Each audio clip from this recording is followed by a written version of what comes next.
वसंत मोरेंचा ठाकरेंच्या शिवसेनेमध्ये प्रवेश होतोय, ते बोलतायत, जाऊया.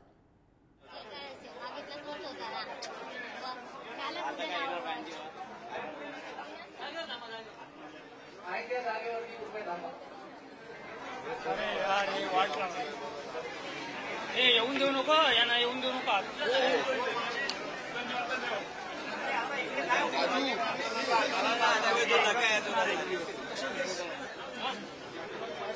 अरे मला कसं आहे, थोडं ऍडजस्ट करा. अरे मग हातात घे. आता इमानदारी सांगायला गेलो तर धक्का लागणार ना, एवढी गर्दी आहे.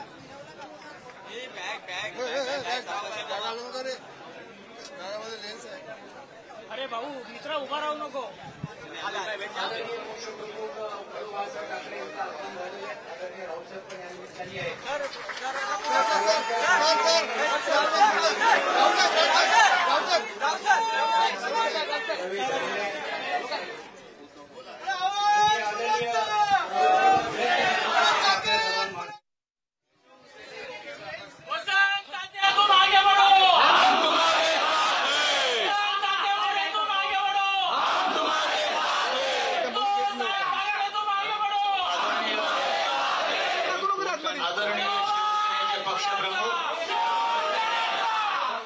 उद्धवजी ठाकरे,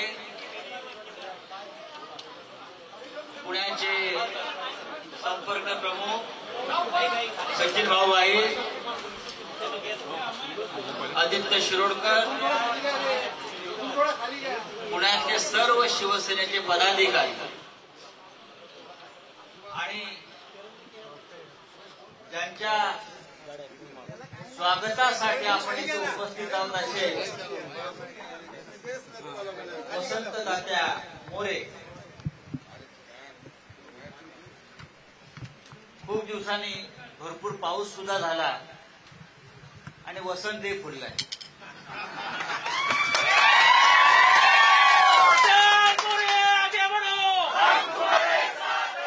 आता फार त्यांना आगे बढवू नका, आहे तिथेच थांबू द्या.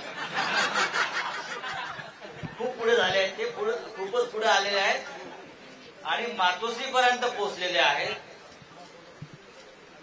मी वसंत तात्याचं इथे स्वागत करतो. गेल्या अनेक दिवसापासून तात्या लोकसभा लढले, तात्या पुढे काय करणार, पण तात्याचं शेवटचं डेस्टिनेशन हे मातोश्रीच असणार याची मला खात्री होती. कारण तात्याची सुरुवात शिवसेनेतून झालेली आहे. तात्या हे अधेमध्ये कुठेही इकडे तिकडे गेले असले तरी तात्या हे मूळचा शिवसैनिक आहे आणि तो शिवसैनिक म्हणून शेवटी या मातोश्रीच्या मंदिरामध्ये दाखल झालेला आहे. माननीय उद्धवजीने त्यांना आशीर्वाद दिलेले आहेत. शिवसेना परिवारात ते सामील झालेले आहेत. तात्या शिवसेनेमध्ये आल्यामुळं नक्कीच पुणे, खडकवासला, आसपासच्या सगळ्या परिसरामध्ये शिवसेनेची ताकद वाढणार आहे. माननीय उद्धवजींना एक चांगला मजबूत असा कार्यकर्ता शिवसैनिक मिळालेला आहे आणि आपण सगळ्यांनी मिळून पुण्यातली शिवसेना ही अधिक पुढे नेऊया. तात्यांबरोबर त्यांचे असंख्य कार्यकर्ते आलेले आहेत, अनेक पदाधिकारी आलेले आहेत आणि त्या सगळ्यांना शिवसेनेच्या परिवारामध्ये सामील करून घेताना आम्हाला आनंद होतो. आपण सगळे स्वगृही परतलेला आहात असं मी मानतो. मी तात्याला विनंती करतो की आपण आपलं मनोगत व्यक्त करा.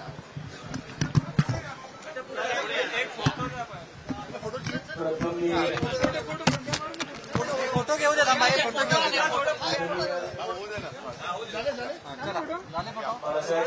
ठाकरेंनी वंदन करतो. आयुष्यामध्ये 1992 साली पहिल्यांदा कात्रज परिसरामध्ये शिवसेनेचा शाखा प्रमुख झालो. साहेब, मला 16व्या वर्षी मी कात्रजमध्ये शिवसेना शाखा स्थापन झाली, परंतु 18 वर्षाचा वर्तुळ म्हणून शाखा प्रमुख होता येत नव्हतं आणि 1992ला मी 12वी पास झालो, पहिला शाखा प्रमुख झालो. तेव्हापासून वयाच्या 31व्या वर्षापर्यंत मी उपविभाग प्रमुखापर्यंत कॅन्टोन्मेंट मतदारसंघामध्ये होतो आणि मी नंतर मनसेत प्रवेश केला. परंतु साहेब आज मी पुन्हा एकदा, मला अनेक लोक म्हणतात की तात्याचा शिवसेनेमध्ये प्रवेश आहे, पण साहेब माझा प्रवेश नाही, मी परत एकदा शिवसेनेमध्ये आलोय. आणि आता या ठिकाणी जसं आता राऊत साहेबांनी सांगितलं, राऊत साहेबांच्या मार्गदर्शन, आयर साहेबांच्या मार्गदर्शनात, तुमच्या आशीर्वादानुसार पुणे शहरामध्ये साहेब भविष्यामध्ये माझ्यासोबत आता दोन्ही शाखा शहराध्यक्ष आहेत. संपूर्ण नगरसेवक गेली 15 वर्ष सातत्याने मी महानगरपालिकेमध्ये असल्यामुळं शहराचा विरोधी पक्षनेता होतो. प्रशासनासोबत माझं अतिशय चांगलं काम आहे आणि भविष्यामध्ये या 10 नगरसेवकांचे साहेब भविष्यात आपल्याला मिळून, आतापर्यंत जेवढे नगरसेवक नव्हते 25 पेक्षा जास्त नगरसेवक या पुणे महानगरपालिकेमध्ये आम्ही सर्वजण मिळून शहरामध्ये एक ताकद उभी करू एवढं आज सांगतो. आणि आपण मला या ठिकाणी पुन्हा एकदा शिवसेनेमध्ये बोलवलं. माझे जवळजवळ 17 शाखाध्यक्ष, 5 उपविभागाध्यक्ष, 1 शहराध्यक्ष, 2 सचिव, महिला आघाडीच्या 5 शाखाध्यक्ष यांच्या सर्वांसह मी आज या ठिकाणी जे पदावरती होते, 12 मार्चला ज्या दिवशी मी महाराष्ट्र नवनिर्माण सेनेचा राजीनामा दिला त्याच दिवशी या सर्व लोकांनी माझ्यासोबत पक्षाचा राजीनामा दिलाय.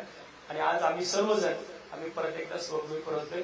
आणि आपण मला या ठिकाणी माझ्या सर्व कार्यकर्त्यांसह सामावून घेतलं त्याबद्दल मी मनापासून आपल्या सर्वांना धन्यवाद. जय हिंद, जय भारत.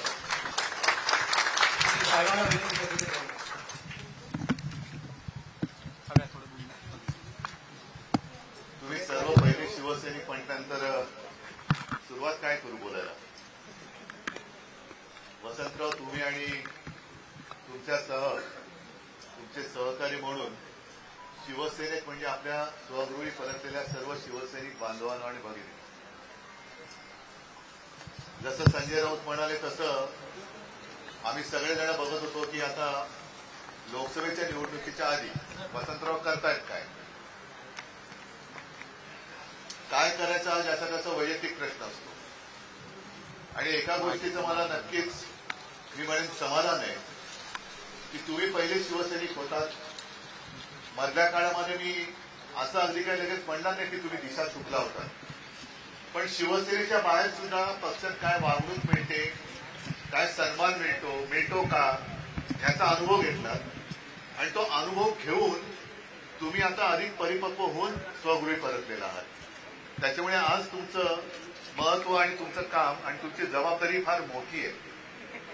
साहजिकच आहे, मी आतमध्ये शिवबंधन तुम्हाला आणि तुमच्या सहकार्यानं बांधत असताना काही जण मला म्हणाले की आम्ही सुद्धा पहिले शिवसैनिक होतो. मग आता तुम्हाला सगळ्यांना शिवसैनिक होतात आणि शिवसेना सोडल्याबद्दल शिक्षा तर झाली पाहिजे आणि ती वसंतरावनं पण झाली पाहिजे, हो की नाही? बघा आता सगळे म्हणतात हो शिक्षा झाली पाहिजे की नाही, अरे हो की नाही? तुम्हाला पण मिळणार शिक्षा. आणि शिक्षा हीच आहे की पूर्वीपेक्षा कित्येक पटीने मला पुण्यामध्ये शिवसेना वाढवून पाहिजे. ही वाढवण्याची जबाबदारी ही. शिक्षा हा गमतीचा शब्द आहे, तो तसा आहे आता घेऊ नका, पण ही जबाबदारी म्हणून घ्या. कारण जरी पुण्यातनं तुम्ही आला असलात तरी गेल्या कालच्या लोकसभा निवडणुकीने महाराष्ट्राने नाही म्हटलं तरी देशाला एक दिशा दाखवलेली. जी लोकशाही आपली धोक्यात आणली होती, संविधान धोक्यात आणलं होतं, त्या संविधानाचा रक्षक म्हणून शिवरायांचा महाराष्ट्र पुढे सरसावला. आणि आपण जे नेहमी म्हणतो की महाराष्ट्र हा देशाला दिशा दाखवत आलेला आहे, ती दिशा महाराष्ट्राने दाखवली. आता ती होती ही लोकशाहीची आणि देशाच्या संविधानाच्या रक्षणाची होती. आताची लढाई जी होणार आहे ती गद्दारी, खोकेबाजी आणि लाचारीच्या विरुद्धची लढाई होणार आहे. महाराष्ट्राच्या अस्तित्वाची लढाई होणार आहे. आणि पुणे म्हटल्यानंतर पुणे क्रांतिकारक, विचारवंत हे सगळ्यांचं विद्येचं माहेरघर आहे. त्याच्यामुळे पुणे हे उद्याच्या सत्ता बदलाचं केंद्र असलं पाहिजे. आणि पहिला सत्ता बदलाचा जो काही पाया आहे किंवा खडकवासल्यातनं आणणं म्हटल्यानंतर खडक आहे, तो पुण्यातून सुरुवात झाली पाहिजे त्याची. आणि लवकरात लवकर, कारण मी सुद्धा बरेच दिवसात पुण्यात आलो नाही, मध्ये लोकसभेच्या निमित्ताने आलो होतो, तुमच्या तिथे आलो होतो खडकवासला. पण आता येईल तो माझ्या शिवसैनिकांचा मेळावा झालाय, शिवसैनिकांचा. आणि त्यावेळेला शहरातली संपूर्ण आपले कार्यकर्ते, सगळे शिवसैनिक हे एकत्र बोलवा. सगळ्यांसमोर मला यायचं आहे, सगळ्यांच्या भेटीला यायचंच आहे. पण तूर्त वसंतराव, तुम्हाला आणि तुमच्या सगळ्या सहकार्यांना शिवसेनेत पुन्हा सामावून घेताना मला नक्कीच आनंद होतोय.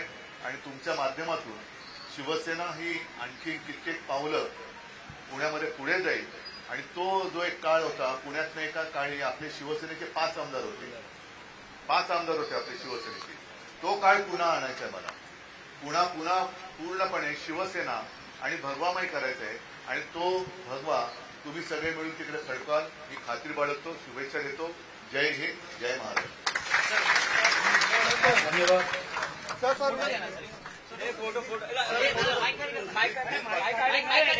खाली गेले झालं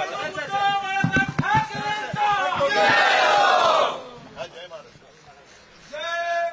उद्या बोलतो